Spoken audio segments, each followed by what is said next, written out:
제사로 고소당한 아내들, 한양의 심장부, 한성부의 뜰에 서슬퍼런 기운이 감돕니다. 기와지붕 위로 쏟아지는 달빛마저 숨을 죽인 밤, 3명의 아내가 시부모의 제사를 소홀히 했다는 죄목으로 관가에 끌려왔습니다. 백성들의 억울함을 살피는 반윤대감 도위는 깊은 눈빛으로 서류를 내려다보며 엄숙한 재판의 시작을 알렸습니다. 첫 번째 남편 소권이 앞으로 나섰습니다.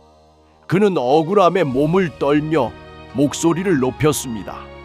대감, 저희 집은 가난하지도 않은데 이 여편네가 제사상에 고기 한 점 없이 시래기국과 보리밥만 올렸습니다. 가문의 체면이 땅에 떨어졌으니 이 어찌 통탄할 일이 아니겠습니까? 그의 얼굴은 분노로 붉게 달아올랐습니다. 아내 미란이 고개를 숙인 채 조용히 입을 열었습니다. 그녀의 목소리는 가늘게 떨렸지만 단호했습니다. 남편이 도박에 빠져 집안의 가산을 모두 탕진했습니다. 남은 솥단지마저 팔아치우려는 것을 겨우 막아 그 솥에 보리를 안 치고 시래기를 끓여 제사를 지낸 것이옵니다. 그녀의 눈가에는 맺히지 못한 눈물이 가득했습니다. 도의 대감의 눈썹이 꿈틀거렸습니다. 그는 소권을 매섭게 노려보며 호통쳤습니다. 조상님께서 원하시는 것은 도박판에서 딴 돈으로 차린 진수성찬이 아니다. 내 놈의 손에서 노름패를 버려야 비로소 제사상이 풍성해질 것이니라. 대감은 곤장 20대를 명하며 엄히 다스렸습니다. 이어서 두 번째 남편 길성이 억울함을 호소했습니다. 대감, 제 아내는 예법을 아예 무시했습니다. 이번 제사를 아예 거르자고 하니 이는 조상님을 모독하는 행위가 아니고 무엇이겠습니까? 집안의 기강을 바로잡아 주시옵소서. 그는 자신의 정당함을 증명하려는 듯 가슴을 펴고 당당하게 말했습니다. 아내 채령이 힘겹게 입술을 뗐습니다. 그녀의 얼굴은 몹시 창백했고 눈밑은 거뭇했습니다. 대감, 친정어머니께서 위중하시어 보름 밤낮을 뜬 눈으로 간병하였습니다. 제 한몸 건사하기도 힘든 상황에서 도저히 음식을 준비할 기력이 없었사옵니다. 그녀는 말하는 도중에도 어지러운 듯 비틀거렸습니다. 도휘 대감은 탁자를 내리치며 길성을 꾸짖었습니다. 네 처가 병든 어머니를 돌보느라 기력을 다했는데 너는 손이 없느냐 발이 없느냐. 내가 직접 재물을 장만하여 처를 쉬게 하는 것이 진정한 효요 예법이다. 대감은 길성에게 직접 제사 음식을 차려 아내를 대접하라는 처방을 내렸습니다. 마지막으로 세 번째 남편 헌우가 짧고 차갑게 말했습니다. 대감, 제 처는 아무런 이유도 없이 제사를 거부하고 있습니다. 아내로서의 도리를 저버린 이 여인을 법대로 처벌해 주시옵소서. 그의 목소리에는 아내에 대한 애정이라고 눈 씻고 찾아볼 수 없는 냉혹함만이 서려 있었습니다. 아내 서륜이 고개를 들었습니다. 그녀의 눈동자에는 깊은 원망과 한이 서려 있었습니다. 시부모님 살아생전 저는 사람이 아니었습니다. 모진 매질과 굶주림 속에서 눈물로 세월을 보냈습니다. 제 가슴 속의 미움이 아직도 불꽃처럼 타오르는데 어찌 거짓으로 향을 피울 수 있겠습니까? 대감은 잠시 고민하는 듯 하더니 엄한 목소리로 외쳤습니다. 이유가 어찌되었든 제사를 거부한 죄는 가볍지 않다. 여봐라, 당장 이 아내를 틀어쥐고 곤장을 칠 준비를 하라. 곤장이 아내를 치려던 찰나 도의 대감이 외쳤습니다. 멈춰라. 아내를 풀어주고 저 남편을 묶어라. 대감은 남편을 향해 일갈했습니다. 너는 네 아내의 마음을 듣고도 고소를 취하지 않고 곤장을 맞도록 방치했다. 네 부모 살아생전에 아내를 구박할 때도 너는 아내를 위해 아무것도 하지 않았던 게 분명하다. 아내의 가슴이 숫덩이가 되도록 외면한 것은 바로 너다. 산 사람의 지옥을 방치하고 죽은 자의 복만을 바라는 이놈이야말로 죄인이다. 남편은 곤장을 몇 대 맞고서야 비명을 지르며 고소를 취하했습니다. 대감은 세 부부를 향해 인자하면서도 깊은 울림이 있는 목소리로 말했습니다. 제사는 형식이 아닌 마음의 자리다. 산 사람의 마음을 지옥으로 만드는 제사는 고인조차 원치 않는 형벌일 뿐이니라. 가서 서로의 상처부터 보듬고 그러고도 마음이 진정으로 동하면 제사를 지내거라. 그제야 새 아내의 얼굴에 참된 평안이 찾아왔습니다. 이조차도 옛날 이야기란 거 다 아시죠? 비로소 어른동화였습니다. 한 살 더 먹는 떡국 이야기. 흰 눈이 마을을 소리 없이 덮던 어느 추운 겨울, 조선의 작은 마을에 범석이라는 청년이 살고 있었습니다. 그의 마음은 내리는 눈보다 더 무거웠습니다. 방 안에는 병환이 깊어 식사조차 못하시는 어머니가 가쁜 숨을 몰아쉬며 누워 계셨기 때문입니다. 범석은 어머니의 야윈 손을 꼭 잡고 간절히 기도했습니다. 어머니, 제발 다음 봄의 꽃향기를 함께 맡게 해주세요. 지극한 효심에 감복한 것일까요? 범석은 마을 외딴 곳에 사는 신비로운 점쟁이 묘노인을 찾아갔습니다. 묘노인은 타오르는 촛불 너머로 범석을 응시하더니 나지막한 목소리로 말했습니다. 흰 쌀을 정성껏 쳐서 가래떡을 뽑되 끊어지지 않게 아주 길게 늘려보게나. 그것은 곧 내 어머니의 수명이 될 것이니라. 범석은 그 말에 한 줄기 희망을 보았습니다. 묘노인은 손가락으로 허공에 긴 선을 그리며 덧붙였습니다. 희고 깨끗한 쌀은 지난 한 해의 묵은 때를 씻어내며 길게 늘어뜨린 모양은 끊이지 않는 생명력을 상징하느니라. 정성이 닿는다면 하늘도 감동할 것이다. 그의 목소리는 마치 산들바람처럼 범석의 귓가를 맴돌았습니다. 범석은 곧장 집으로 돌아와 솥에 김을 올리고 쌀을 썼습니다. 그리고 무거운 떡매를 들어 온 힘을 다해 떡반죽을 치기 시작했습니다. 어머니의 숨결이 이 떡처럼 찰지고 단단해지기를.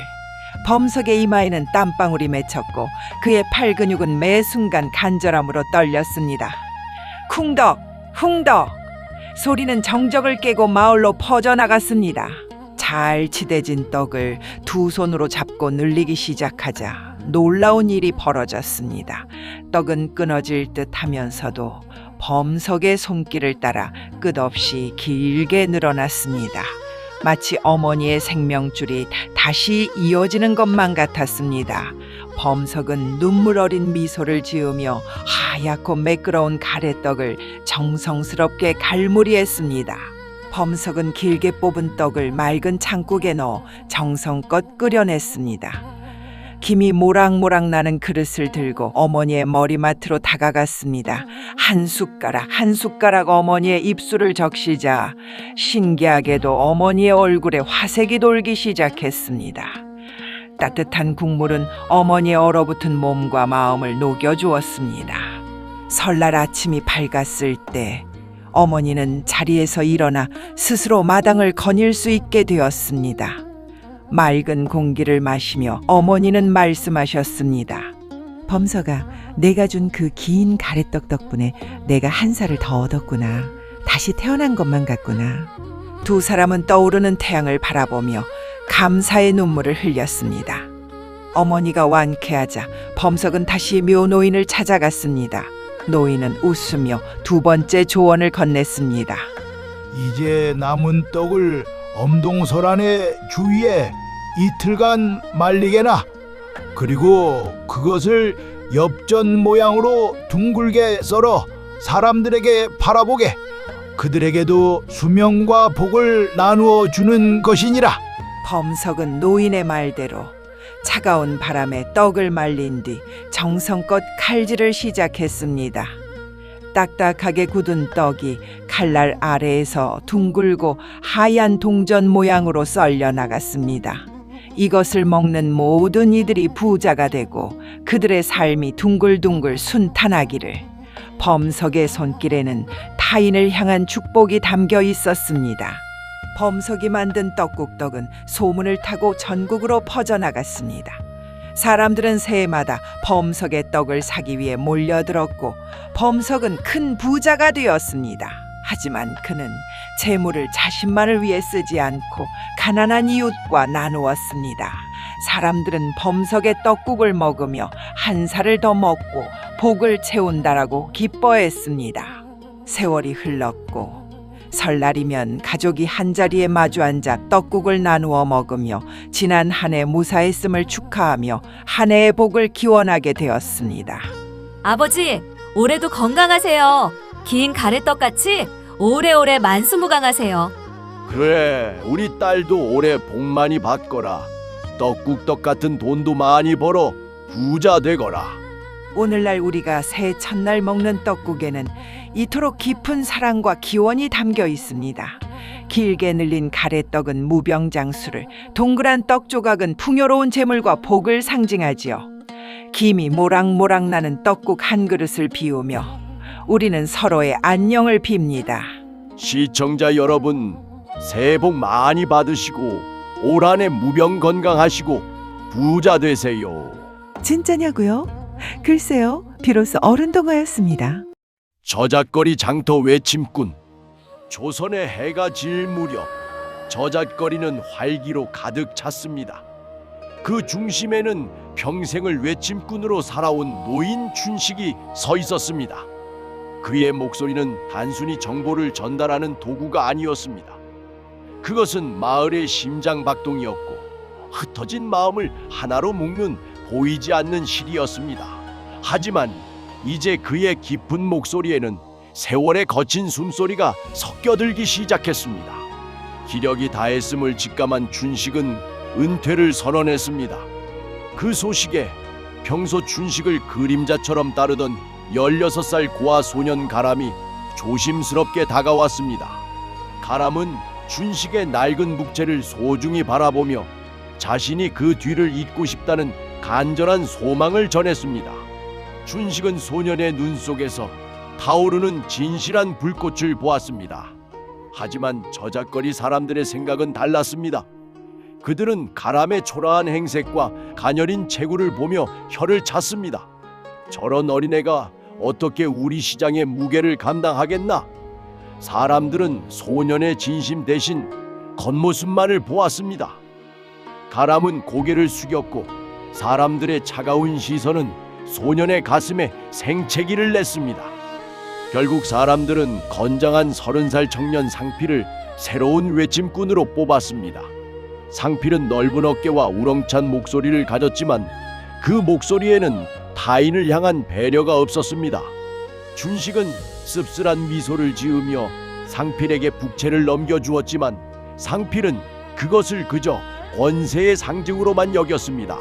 사람들의 거절에도 불구하고 춘식은 가람을 외면하지 않았습니다. 그는 가람을 거두어 시장 구석의 작은 방에서 지혜를 전수하기 시작했습니다. 외침꾼은 목소리가 큰 사람이 아니라 사람들의 슬픔과 기쁨을 가장 먼저 듣는 사람이어야 한다. 춘식은 가람에게 바람의 방향을 읽고 사람들의 발소리를 구분하는 법을 가르쳤습니다. 반면 새 외침꾼이 된 상필은 나태함에 빠졌습니다. 그는 사람들의 안위에는 관심이 없었고 그저 외침꾼이라는 지위를 이용해 장터 상인들에게 대접받는 것에만 몰두했습니다. 정작 중요한 소식들은 그의 입을 통해 왜곡되거나 묻히기 일쑤였습니다. 저잣거리의 소통은 서서히 막혀갔습니다. 깊은 밤, 가람은 춘식이 선물한 작은 연습용 북을 치며 훈련을 멈추지 않았습니다. 춘식은 달빛 아래에서 소년의 북소리를 들으며 고개를 끄덕였습니다. 가람의 북소리는 이제 단순히 가죽을 때리는 소리가 아니라 시장의 안녕을 기원하는 하나의 기도가 되어가고 있었습니다. 그러던 어느 건조한 오후, 장터 구석의 창고에서 시커먼 연기가 피어올랐습니다. 순식간에 불길이 치솟았고 평화롭던 저잣거리는 아수라장이 되었습니다. 사람들은 비명을 지르며 우왕좌왕했고 어디로 피해야 할지 몰라 서로 엉키고 넘어졌습니다. 재앙의 그림자가 시장을 덮쳤습니다. 정작 사람들을 이끌어야 할 상필은 술에 취해 비틀거리고 있었습니다. 그는 거대한 불길을 보자 겁에 질려 북채를 내팽개친 채 구석에 주저앉았습니다. 그의 우렁찼던 목소리는 공포 앞에 힘없이 잦아들었습니다. 새 외침꾼은 위기의 순간에 아무런 도움이 되지 못했습니다. 그때 누군가 시장에서 가장 높은 종루 위로 뛰어올랐습니다. 바로 가람이었습니다. 가람은 춘식에게 배운 대로 바람의 방향을 살피고 불길의 흐름을 읽었습니다. 소녀는 숨을 크게 들이마시고는 북을 치기 시작했습니다. 둥, 둥, 둥. 낮지만 단단한 울림이 혼란을 뚫고 사람들의 귀에 닿았습니다. 가람은 목이 터져라 외쳤습니다. 동쪽 골목으로 피하십시오. 서쪽 상인들은 물길을 터서 창고 옆 벽을 적시십시오. 소년의 정확한 지시에 사람들은 정신을 차리고 일사불란하게 움직였습니다. 춘식은 밑에서 그 모습을 지켜보며 소리 없이 미소 지었습니다. 진정한 외침꾼의 탄생이었습니다. 화제가 진압된 후 사람들은 자신들이 외면했던 소년의 진가를 깨달았습니다. 가람은 이제 정식으로 저잣거리의 외침꾼이 되었습니다. 사람들은 더 이상 소년의 겉모습을 보지 않았습니다. 춘식은 은퇴하여 평화로운 노년을 맞이했고 가람의 목소리는 오랫동안 지장 사람들의 삶을 지키는 가장 아름다운 울림이 되었습니다. 임무에 대한 지식과 책임이야말로 올바른 직업 정신이 아닐까. 오늘도 비로소 생각하는 비로소 어른동화였습니다. 장분아리와 파도 정박비. 옛날 어느 평화로운 포구에 탐욕으로 눈이 먼 포구도구인 만석이 살고 있었습니다. 그는 파도의 높이가 높아질수록 어부들의 배가 더 세게 부둣가에 부딪힌다는 구실을 대며 파도 높이에 비례해 요금을 받는 파도 정박비라는 기괴한 법을 만들었습니다. 만석은 굽이치는 파도를 보며 주파나를 튕기기에 바빴고 그럴수록 그의 곳간은 가난한 이들의 눈물로 채워졌습니다. 궂은 날씨가 계속되자 정박비는 걷잡을 수 없이 치솟았습니다. 배를 바다로 내보낼 수도 그렇다고 포구에 묶어둘 수도 없게 된 어부들은 진퇴양난에 빠졌습니다. 김영감은 텅 빈 주머니를 털어보았지만 며칠간의 정박비로 이미 전 재산을 탕진한 뒤였습니다. 하늘은 무심하게도 더 높은 파도를 몰아왔고 만석의 장부위 숫자는 무정하게 커져만 갔습니다. 결국 사고가 터지고 말았습니다. 정박비를 감당하지 못한 어부들이 무리하게 조업을 나갔다가 거센 풍랑에 목숨을 잃었습니다. 포구는 통곡 소리로 가득 찼고 살아남은 이들은 배를 버리고 떠나 마을은 황폐해졌습니다. 김영감은 싸늘하게 식은 동료의 유품을 끌어안고 망연자실하게 바다를 바라보았습니다. 포구가 비어 수익이 줄어들자 만석은 교묘하게 장부를 조작해 세금을 줄이고 더 많은 이익을 남기려 했습니다. 그는 복잡한 장부를 관리하기 위해 근처 마을에 유배 와 있던 전직 호조설이 상현을 불러들였습니다. 상현은 과거에 너무나도 정확하게 장부를 기록하고 원칙을 지켰다는 이유로 모함을 받아 유배된 장분아리였습니다. 상현은 우연히 김영감을 만나 파도 정박비에 얽힌 비극적인 사연을 듣게 되었습니다. 자식을 잃고 삶의 터전을 뺏긴 이들의 눈물을 본 상현은 결심했습니다. 숫자로 사람을 죽이는 만석의 탐욕을 다시 숫자로 다스려 주겠노라고 말입니다. 상현은 김영감의 거친 손을 잡으며 조용히 고개를 끄덕였습니다. 상현은 만석의 장부를 샅샅이 분석하기 시작했습니다. 그는 밤낮으로 촛불 아래에서 숫자의 틈새를 파고들었습니다. 만석이 어부들에게 뜯어낸 정박비의 규모와 그가 관아에 바친 뇌물의 기록을 하나하나 대조하며 만석을 무너뜨릴 완벽한 계산식을 세웠습니다. 상현의 눈빛은 그 어느 때보다 차갑고 정확했습니다. 상현은 먼저 어부들에게 은밀한 제안을 했습니다. 그는 김영감을 통해 어부들에게 바다 대신 근처에 버려진 염전에서 소금을 생산하게 했습니다. 염전은 정박비가 들지 않았고 상현의 체계적인 관리 덕분에 소금 생산량은 비약적으로 늘어났습니다. 어부들은 안전한 땅 위에서 다시 웃음을 찾기 시작했습니다. 소금 생산량이 늘어나자 상현은 다음 단계로 나아갔습니다. 그는 관아의 관리들에게 올해 소금값이 폭락하여 세금 수입이 반토막 날 것이라는 소문을 퍼뜨렸습니다. 당황한 관리들이 실태 조사를 나오자 상현은 만석이 숨겨둔 이중 장부를 슬쩍 노출해 관리들의 시선을 돌렸습니다. 소문은 한양에까지 퍼졌고 과거 상현의 정직함을 알고 있던 호조의 옛 동료들이 이 사건에 관심을 갖게 되었습니다. 마침내 조정에서 파견된 암행어사가 보고에 들이닥쳤습니다.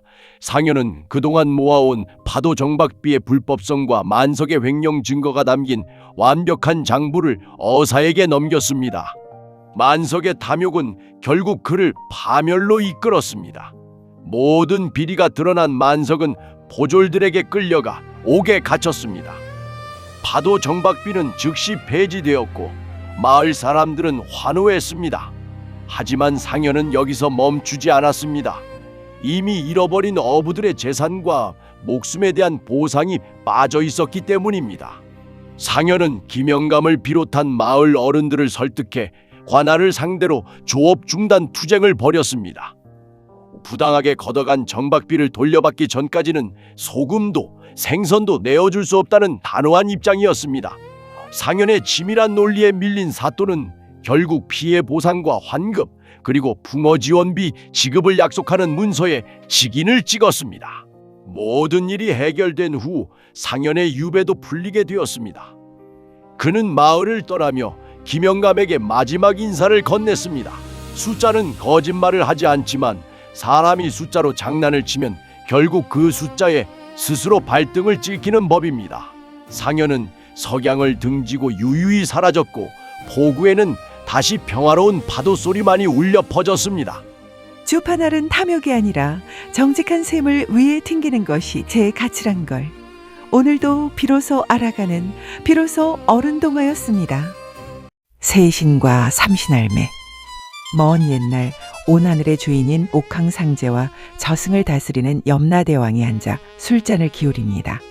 금빛잔에 담긴 이슬술이 출렁일 때마다 인간 세상의 운명이 장난처럼 오르내립니다.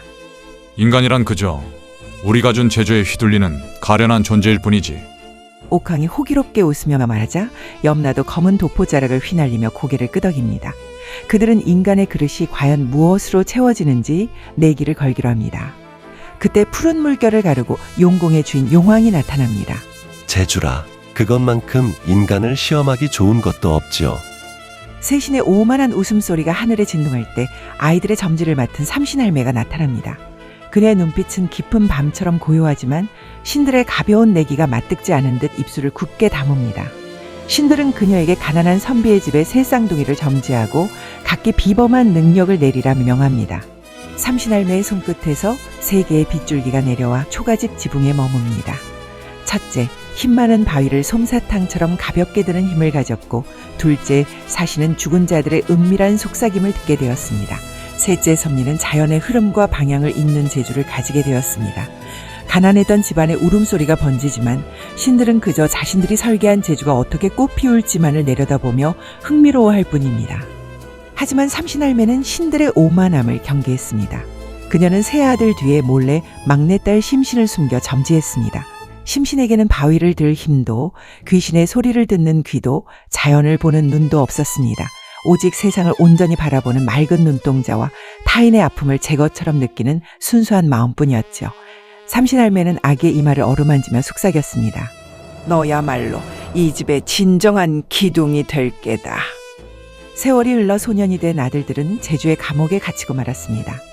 장성한 힘만은 힘을 과시하느라 집안일은 등한시한 채 산의 바위들을 옮기며 거만해졌고, 셋째 섭리는 날씨와 계절을 읽는 능력을 뽐내며 마을 사람들 위해서 군림하려 했습니다.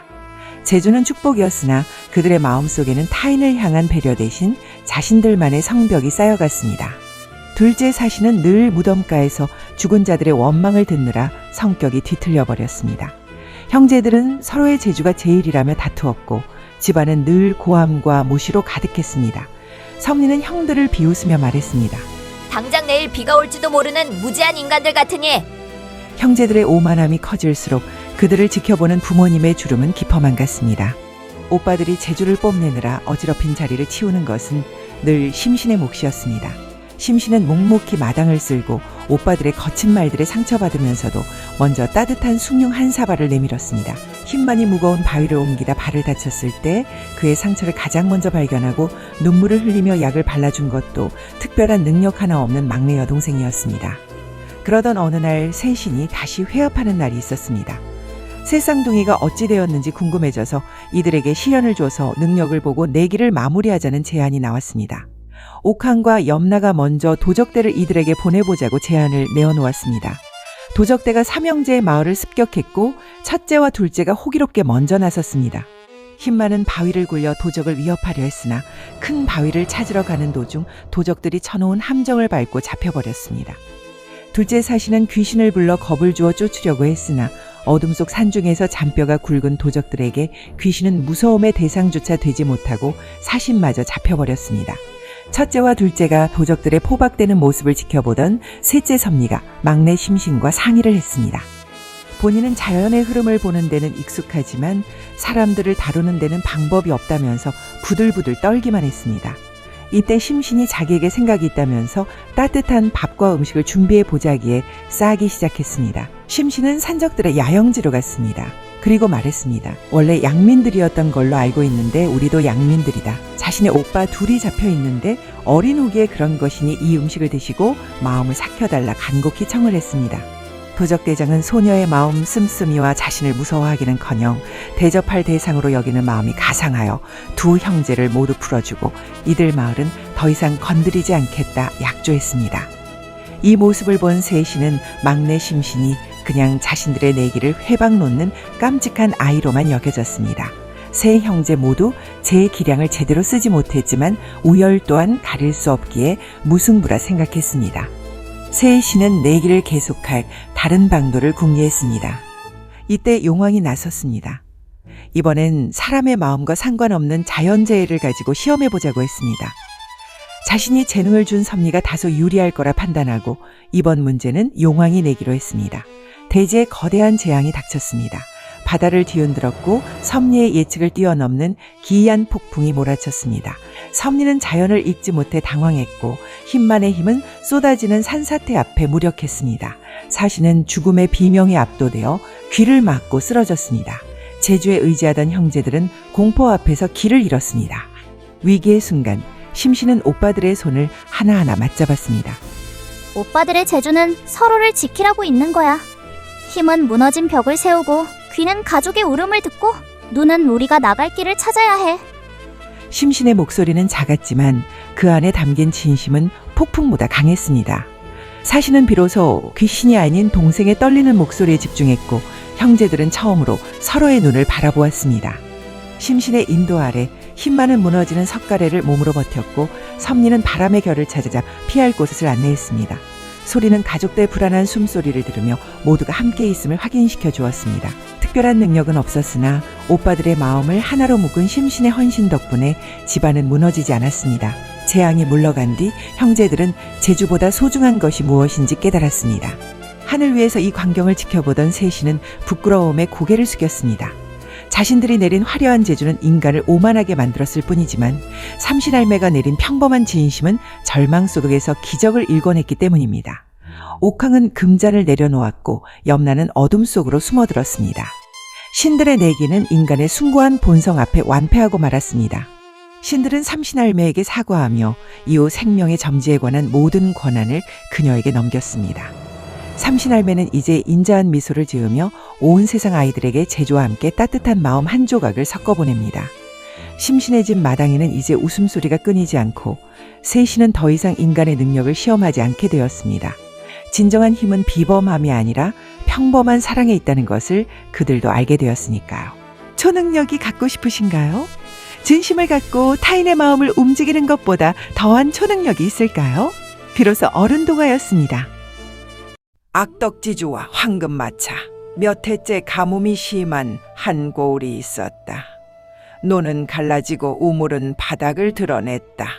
마을에는 곡식보다 한숨이 먼저 쌓였다. 이 고을에는 악덕지주가 있었고 가뭄을 이용해 호리대금업과 소작인을 수탈했다. 사람들은 가뭄과 지주 수탈 이중고에 신음하고 있었다. 태양빛이 이글거리고 대지는 메말라가는 어느 여름날이었다. 지천이라는 한 스님이 마을로 들어왔다. 그는 마을의 지형을 이리저리 둘러보다 눈을 지그시 감고 깊은 생각에 잠겼다. 지천 스님이 마을을 지날 때 한 농부가 물대접을 내놓았다. 가뭄으로 기근이 들어 시주할 처지는 안 된다고 사과하며 더운 날이니 시원한 물이라도 한 잔 드시라며 본인들에게도 귀한 물을 스님에게 건넸다. 스님은 흐뭇하게 농부의 얼굴을 바라보며 마을의 한 곳을 가리키며 저곳을 한번 파보라고 말했다. 다음 날 마을 사람들이 함께 스님이 가르쳐준 지점을 파자 땅속에서 물줄기가 배어나왔다. 오랜 가뭄에 귀한 단비 같은 샘물이고 이건 기적이었다. 가뭄은 그렇게 스님이 준 귀한 샘물로 버텨낼 희망이 되었다. 이 소식은 곧 마을의 악덕지주에게 전해졌다.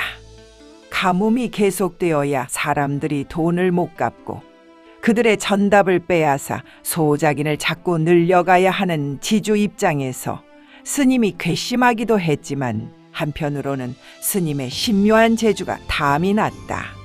지주는 스님을 불렀으나 거절당했다. 그는 사람을 시켜 스님을 붙잡아 저택으로 끌고 왔다.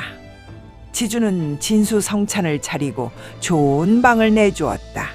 그리고 말했다. 마을에 물을 준 것처럼 나에게도 큰 재물과 높은 관직을 얻는 방도를 예언해 주십시오. 스님은 지주의 관상과 손금을 찬찬히 살피고 한참의 침묵 끝에 예언을 꺼냈다. 100일 뒤 보름날 밤 재물을 마차에 싣고 천지인에게 바치는 기도를 하시오. 그럼 하늘과 땅 그리고 사람의 감동으로 마차에 실은 재물만큼 돈벼락을 맞고 붉은 옷을 입게 될 것이오. 지주는 기뻐했다. 많은 재물을 마차에 가득 실어 2배로 얻을 수 있겠다라는 생각과 그 재산을 이용해 붉은 관복을 입을 생각에 거듭 스님께 감사를 표했다. 다음 날 마차에다가 집안의 값비싼 물건을 한가득 싣게 했다. 하지만 마차 하나에 가진 재물을 모두 실으려 하니 너무 좁았다. 지주는 곰곰이 계산하다가 결론을 내렸다. 집안의 귀한 물건을 모두 팔아 황금으로 바꾼 뒤 마차 자체를 황금으로 만들면 될 일. 그는 전 재산을 털어 황금 마차를 만들었다. 황금 마차는 소작인들을 수탈에 채우면 되겠다 생각을 했다. 황금 마차를 채우기 위해 지주는 소작인들의 빚을 한날에 거두었다. 집과 땅을 빼앗고 갚지 못한 이들은 노비로 팔아넘겼다. 마차는 금은보화로 가득 채워져 갔고 마을에는 사람이 사라졌다. 어차피 모든 것을 빼앗기고 노비로 팔려가느니 농사를 포기하고 산으로 들어가는 사람들이 넘쳐났다. 그래도 악덕지주는 악랄한 수탈을 멈출 생각이 없었다. 보름날이 되었다. 지주는 아침부터 마당에 황금 마차를 세워두고 하늘과 땅과 사람에게 이 모든 재물을 바친다는 기도를 했다. 밤이 되자 말발굽 소리와 함께 검은 바람이 불어왔다. 지주는 드디어 또 다른 황금 마차가 금은 보화를 싣고 돈벼락을 내리기 위해 오는구나 하고 생각했다. 그러나 나타난 것은 도적대였다. 자세히 보니 모두 그가 땅과 집을 빼앗은 옛 소작인들이었다. 그들이 황금 마차를 끌고 가려 하자 지주는 몸으로 마차를 막아섰다. 마차는 기울었고 재물이 쏟아졌다. 그는 재물 아래에서 숨을 거두었고 옷은 피로 붉게 물들었다. 스님의 말처럼 마차에 실은 재물만큼의 돈벼락을 맞았고 붉은 옷을 입게 된 것이었다. 사건은 관아에 전해졌다. 현감은 진상을 밝히기 위해 지천 스님이 있다는 토굴을 수소문에 알아내고 토굴로 향했다. 토굴 안에는 지천 스님이 입적한 지 몇 해는 되어 보이는 백골로 누워 있었고 그의 손에는 낡은 서찰 하나가 쥐어져 있었다. 현감은 그 서찰을 읽고 껄껄껄 큰 웃음을 내었다. 현감은 관아로 돌아가 고을 사람과 관리들을 모두 모아놓고 말한다. 지주는 스스로 재물을 천지인께 바친다 했고 그의 뜻대로 지천 스님과 사람들에게 돌아간 것이니 이 사건은 종결한다. 그렇게 사건을 종결지었다. 지천 스님이 쓴 서찰에는 이렇게 적혀 있었다. 하늘과 땅이 훔쳐 사람들에게 나누어 준다 라고 말이다. 비로소 어른동화였습니다. 구두쇠 대결. 어느 날 마을에 바람을 타고 기묘한 소문이 번졌습니다. 상금도 명예도 없는 그저 누가 가장 지독한 구두쇠인지를 가리는 대결이 열린다는 이야기였습니다. 사람들은 저마다의 인색함을 자랑하기 위해 마을 어귀로 모여들었습니다. 첫 번째 구두쇠인 만식이가 나섰습니다. 그는 품에서 짧게 잘린 초막대들을 꺼내 보였습니다. 나는 밤마다 촛불을 반으로 잘라 쓴다네. 어둠은 공짜인데 심지가 타들어가는 것은 내 살이 타는 것과 같거든. 두 번째 구두쇠 다로가 콧방귀를 끼며 말했습니다. 그건 낭비지. 나는 하늘이 우는 날에만 손을 씻는다네. 우물물을 믿는 것은 대지의 피를 훔치는 일이야. 그는 빗물을 받으려는 듯 빈손을 허공에 휘저었습니다. 세 번째 구두쇠 광필이는 웃을 때조차 소매로 입을 꽁꽁 가렸습니다. 나는 즐거워도 크게 웃지 않아. 치아가 서로 부딪혀 닳는 것이 아까우니까 웃음이라는 감정도 결국은 소모되는 법이지. 네 번째 구두쇠 칠성이는 집신을 양손에 들고 맨발로 걸어 들어왔습니다. 신발 밑창이 닳는 꼴을 어찌 본단 말인가. 나는 한 발은 땅을 딛고 한 발은 들고 번갈아가며 걷는다네. 이렇게 하면 신발은 영원히 새 것이지. 다섯 번째 구두쇠 복구는 해가 중천에 떴음에도 땀을 뻘뻘 흘리며 뛰어다녔습니다. 그거는 사치야. 내 몸의 그림자가 땅을 차지하는 것조차 낭비지. 나는 그림자가 내 몸속으로 숨을 때까지 멈추지 않는다네. 여섯 번째 구두쇠 상도는 밥을 씹지도 않고 꿀꺽 삼켰습니다. 치아를 놀리는 시간조차 아깝지. 시간이 새어나가는 것은 곧 돈이 새어나가는 것과 같아. 씹는 행위는 인생의 소중한 연료를 낭비하는 짓일 뿐이야. 일곱 번째 구두쇠 용가비는 며칠째 잠을 자지 않아 눈이 붉게 충혈되어 있었습니다. 잠을 자는 동안에는 아무것도 벌 수 없지. 꿈을 꾸는 것은 유령의 부귀영화에 내 영혼을 지불하는 것이야. 나는 결코 눈을 감지 않겠네. 대결이 절정에 달해 모두가 서로의 지독함을 논하고 있을 때 그늘진 구석에서 묵묵히 지켜보던 노인 무현이 천천히 몸을 일으켰습니다. 그는 해가 뜰 때부터 그 자리에 마치 돌처럼 고요히 앉아 있었습니다. 구두쇠들이 무현에게 다가가 물었습니다. 노인장, 당신은 대체 무엇을 아꼈기에 그토록 당당하게 일어선단 말이오? 무현은 엷은 미소를 지으며 대답했습니다. 나는 오늘 여러분에게 아무것도 보여주지 않았소. 자랑은 세상에서 가장 비싼 낭비라네. 무현의 목소리가 시처럼 잔잔하게 울려 퍼졌습니다.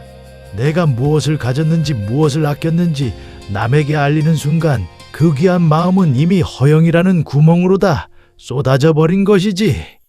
대결의 승자는 아무것도 내세우지 않은 노인이었습니다. 구두쇠들은 고개를 떨구었습니다. 진정으로 무서운 구두쇠는 자신이 아끼고 있다는 사실조차 아껴서 세상에 그 어떤 흔적도 남기지 않는 사람임을 깨달았기 때문입니다. 느낀 게 하나 있긴 한데 오늘은 뭐 그냥 아껴둘게요. 비로소 어른동화였습니다. 숫쟁이 부부와 들깨 가족. 조선의 깊은 산세가 굽이치는 곳, 연기가 구름처럼 피어오르는 숯가마 옆에 춘식과 곱단 부부가 살고 있었습니다. 춘식의 얼굴은 늘 검은 숟가루로 덮여 있었지만 아내 곱단을 바라보는 눈동자만큼은 별처럼 맑았습니다. 두 사람은 뜨거운 가마의 열기를 견디며 서로의 땀을 닦아주는 소박한 행복 속에 머물렀습니다. 어느 달 밝은 밤, 움막 밖에서 구슬픈 울음소리가 들려왔습니다. 춘식이 조심스레 문을 열자 커다란 덩치의 들깨가 달빛 아래 서 있었습니다. 들깨의 눈에는 눈물이 고여 있었고 그 깊은 울음소리는 산짐승의 것이라기엔 너무나 서러워 부부의 마음을 아리게 했습니다. 그러다 갑자기 들깨가 부부의 소중한 장부를 입에 물고 숲속으로 달아났습니다. 당황한 남편이 장부를 빼앗으러 달려갔지만 들깨는 가까워지면 다시 도망쳤습니다. 그 뒤를 쫓아 도착한 곳에는 커다란 고목 아래 깔려 낑낑거리는 새끼 강아지들이 있었습니다. 들깨는 장부를 내려놓고 숫쟁이의 바지를 물어당기는 것이 제발 강아지들을 구해달라고 간절히 호소하는 듯 했습니다. 준식은 강아지를 간신히 꺼내어 주었습니다. 그런데 가장 체구가 작은 막내 강아지가 다리를 다쳤습니다. 순간 불쌍한 생각이 들어 다친 막내 강아지를 품에 안고 집으로 돌아왔습니다. 준식은 거친 손으로 약초를 지식여 강아지의 부러진 다리에 발라주었고 정성껏 붕대를 감아주었습니다. 작은 생명의 가쁜 숨소리가 움막 안을 가득 채운 긴 밤이었지만 준식의 손길은 그 어느 때보다 따뜻했습니다. 며칠 뒤 다리에 힘이 생긴 막내가 아장아장 걷기 시작하자 들깨어미가 다시 찾아왔습니다. 곱단의 손등을 핥으며 고마움을 전했고 부부는 흐뭇한 미소로 그들을 배웅했습니다. 들깨 가족은 꼬리를 흔들며 깊은 숲의 품으로 천천히 사라져갔습니다. 폭풍우가 몰아치던 어느 밤 들깨어미가 돌연 부부의 부엌으로 쳐들어왔습니다. 부엌에 솥을 엎으며 엉망으로 만들었습니다. 애써 빚어놓은 숯가마를 무너뜨리고 당황한 준식은 화가 나 막대기를 들었고 들깨어미는 준식의 옷자락을 물어뜯었습니다. 곱다는 평소 보던 들깨어미의 모습이 아닌 한 마리 성난 맹수 같은 모습에 방으로 몸을 숨기려 했으나 치마를 물고 늘어졌습니다. 들깨어미는 준식의 연장을 입에 물고 산으로 달려갔습니다. 이놈이 은혜를 원수로 갚는구나. 준식은 화를 내며 쫓기 시작했습니다. 곱단도 준식을 따라 빗속을 뚫고 들깨를 쫓아 산비탈로 올라갔습니다. 들깨는 부부가 충분히 높은 곳에 다다를 때까지 멈추지 않고 계속해서 위쪽으로 달려갔습니다. 부부의 숨이 턱끝까지 차올랐을 때 들깨는 비로소 멈춰서서 부부를 돌아보았습니다. 바로 그 순간 거대한 굉음과 함께 산사태가 일어나 부부의 움막과 숯가마를 순식간에 집어삼켰습니다. 조금 전까지만 해도 부부가 머물던 곳은 흙더미에 묻혀 형체도 없이 사라졌습니다. 준식과 곱다는 서로를 껴안은 채 떨리는 눈으로 개들을 바라보았습니다. 그것은 복수가 아닌 생명을 건 보답이었습니다. 집은 잃었지만 목숨을 건진 부부는 산 위에 새 보금자리를 마련했습니다. 이제 들깨 가족은 부부에게 가장 가까운 이웃이자 친구가 되었습니다. 들깨 가족에게 음식도 내어주고 가끔씩 들깨는 토끼도 잡아다 놓고 가곤 했습니다.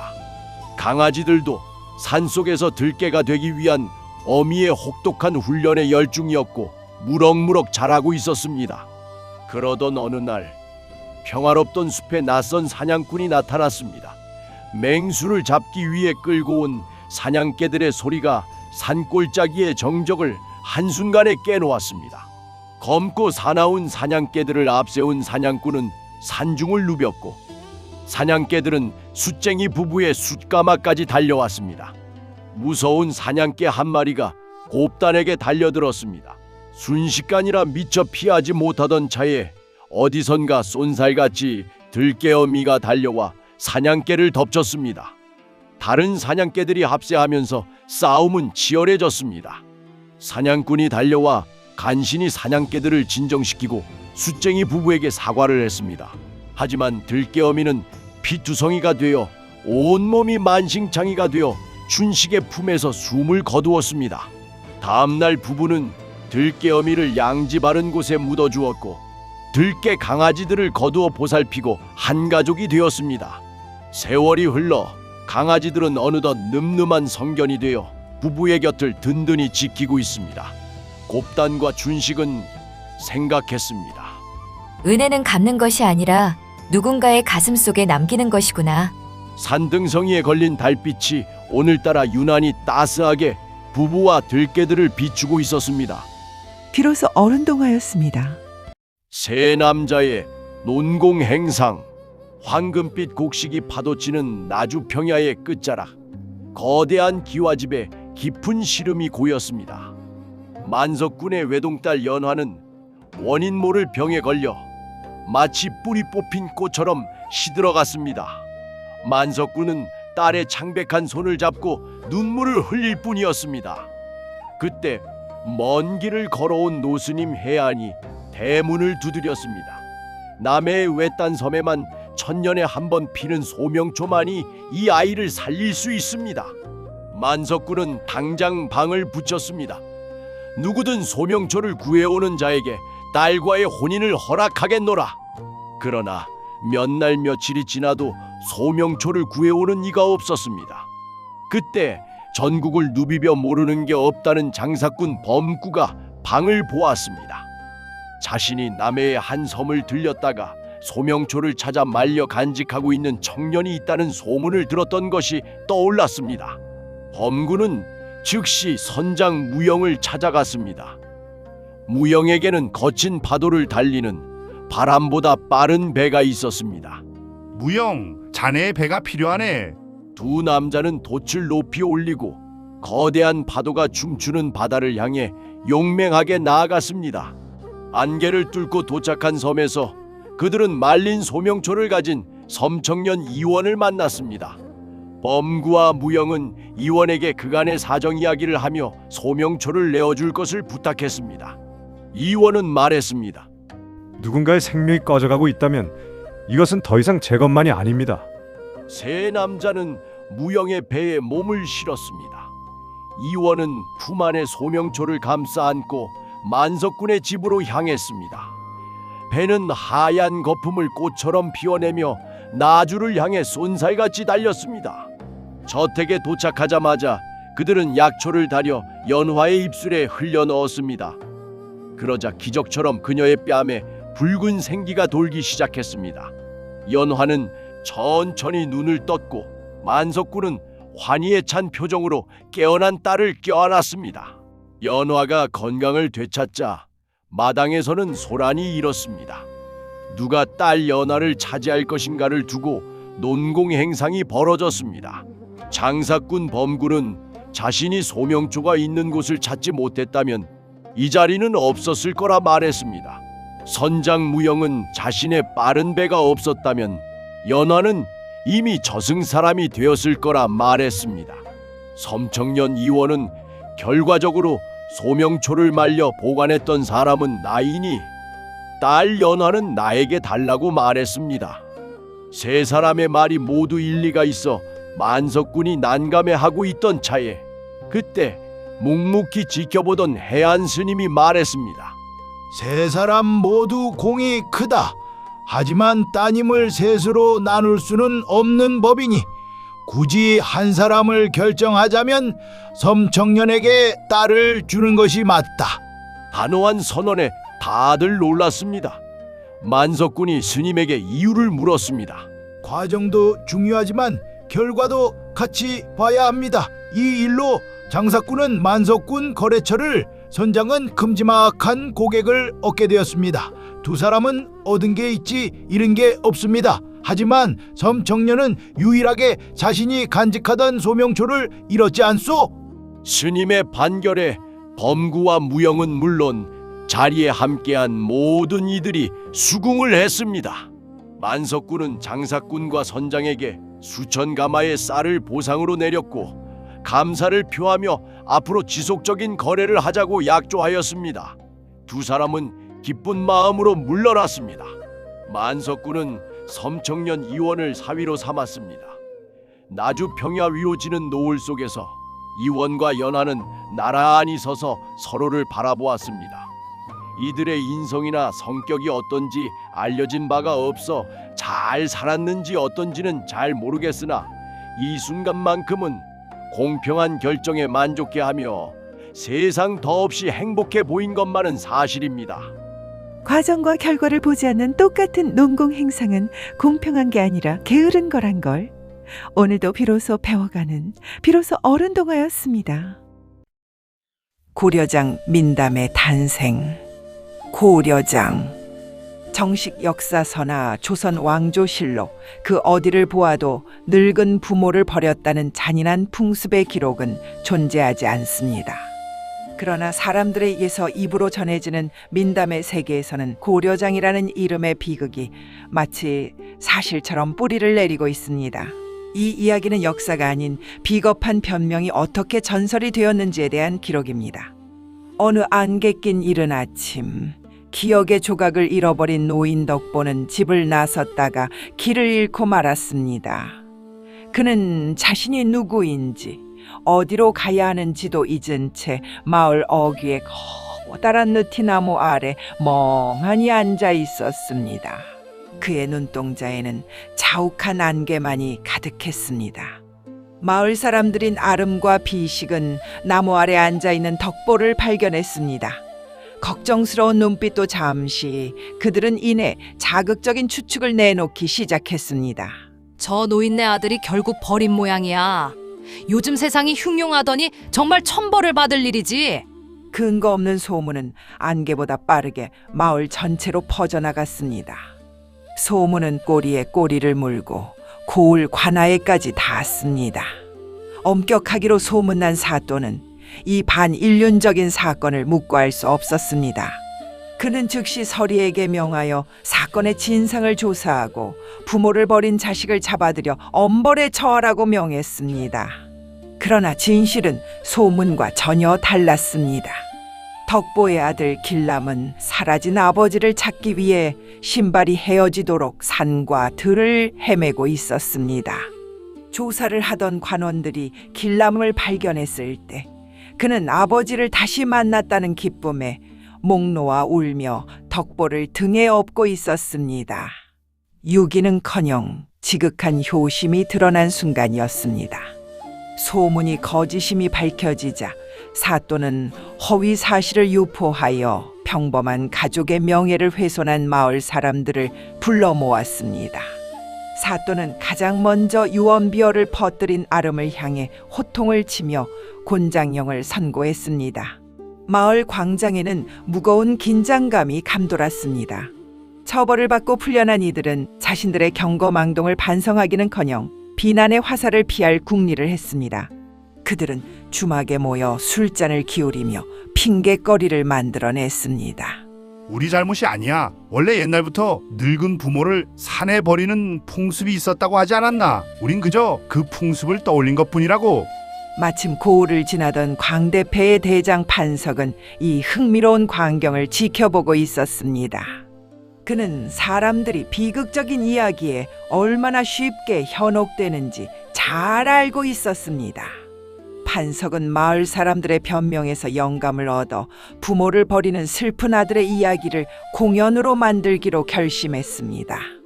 판석이 이끄는 광대패의 공연은 대성공이었습니다. 사람들은 아버지를 지게에 지고 산으로 향하는 가상의 연극을 보며 눈물을 흘렸습니다. 아이고, 저런 못된 관습이 있었다니. 관객들은 슬퍼하며 적선했지만 한편으로는 지금은 그런 세상이 아니라 참 다행이다라며 근거 없는 우월감과 안도감을 느꼈습니다. 소문을 듣고 공연장을 찾은 길람은 분노했습니다. 무대 위 이야기가 자신의 아버지를 모욕했던 그 거짓 소문에서 시작되었음을 알았기 때문입니다. 길람은 공연이 끝난 뒤 판석을 찾아가 이 모든 것이 거짓이며 당장 공연을 중단하라고 강력하게 항의했습니다. 관아에 다시 고발당할 위기에 처하자 판석은 머리를 굴렸습니다. 그는 다음 공연에서 관객들에게 큰 소리로 발표했습니다. 이 이야기는 지금 우리 고을의 이야기가 아닙니다. 아주 먼 옛날 고려시대라는 나라에서 있었던 풍습입니다. 처벌을 피하기 위해 그는 이야기의 배경을 아예 다른 시대로 옮겨버린 것입니다. 그렇게 한 남자의 억울한 사연은 고려장이라는 이름의 전설이 되어 세대를 넘어 전해졌습니다. 사람들은 이 이야기가 가짜라는 사실보다 그 안에 담긴 효라는 교훈을 더 중요하게 여겼습니다. 오늘날 우리가 기억하는 고려장은 어쩌면 진실을 가리기 위해 덧칠해진 거대한 종이 가면일지도 모릅니다. 역사와 민담은 제각각 역할이 다르고 잘 구분되어야 할 우리 것이란 걸 비로소 알아가는 비로소 어른동화였습니다.